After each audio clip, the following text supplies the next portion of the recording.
We're going to show great heart. DACA is a very, very difficult subject for me, I will tell you. To me, it's one of the most difficult subjects I have because you have these incredible kids. So you remember that? That was President Trump just after he took office, talking about the Obama-era DACA program, which basically allowed children who were brought illegally to this country by their parents to stay in the United States. It's a very, very hot issue. So today we learned that the president is very close to his decision and that it looks like, from the indications that we have, that he's going to end that program as early as tomorrow. The White House pushed back on that a bit today. Here's this.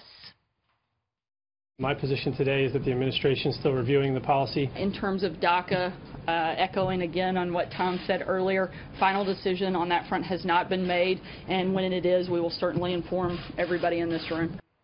Here now, former Congressman Jason Chaffetz, who served as House Oversight Committee chairman, and he's now a Fox News contributor.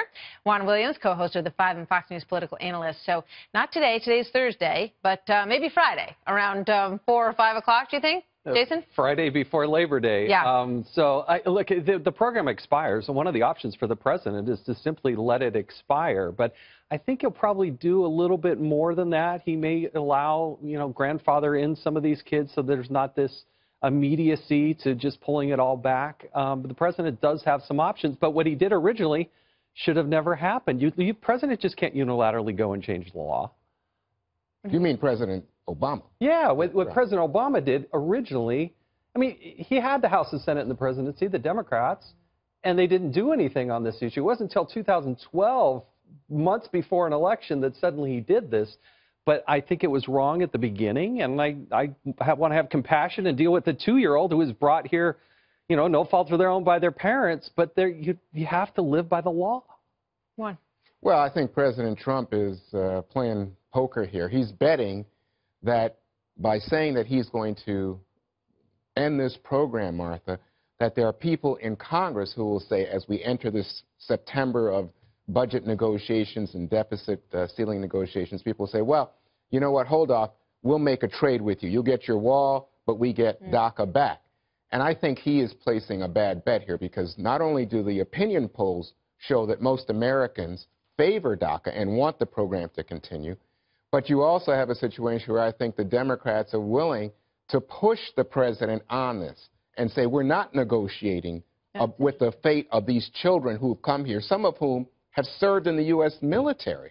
Well, as Jason's saying, there could be exemptions. I mean, it's possible that he's going to sort of, find some middle ground where he's showing compassion for some elements of this group, and clearly, I would imagine they would be at the top of the list. But that's an interesting theory. So if that's true, if what Juan is saying is true, that the president's laying down a marker that he thinks will be a bargaining chip for him in September, where we know there's going to be a lot of bargaining that's going to have to happen, whether it be on the debt ceiling or the budget or anything else.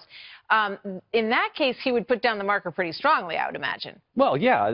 But again, this is where I think Donald Trump is actually in a very good position to be able to deal with this, because for years I sat in the House and the Democrats said it would be comprehensive, which was also a word for, amnesty, which those of us that want to actually see a lot of reforms would never, ever do amnesty.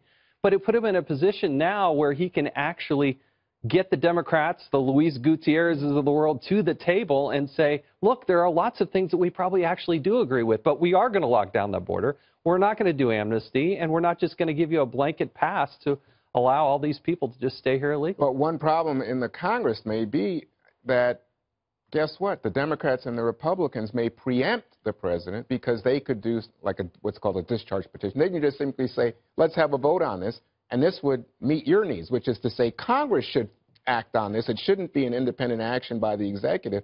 And if Congress says, oh, we're going to do this right now, again, that would preempt his bet that they would back down. I mean, he's been, in a lot of different places on this issue. He was very hardcore during the campaign, and then you saw him there saying, this is a struggle for me. Yeah. I do think these kids who were brought here, not under their own volition, should be exempt. But now it looks like, is it Jeff Sessions? Is it John Kelly? What do you think the forces are on him that are pushing him back this way now? Well, you have people like Mike Kaufman, who today, the congressman out of Colorado, who has said he's going to enter into this discharge petition, which means if you get 218 people to sign it, the speaker has to bring that up immediately for a vote. So you got that portion of the Republican Party that actually wants to see this continued. You have all the Democrats, essentially, that want to see it continued.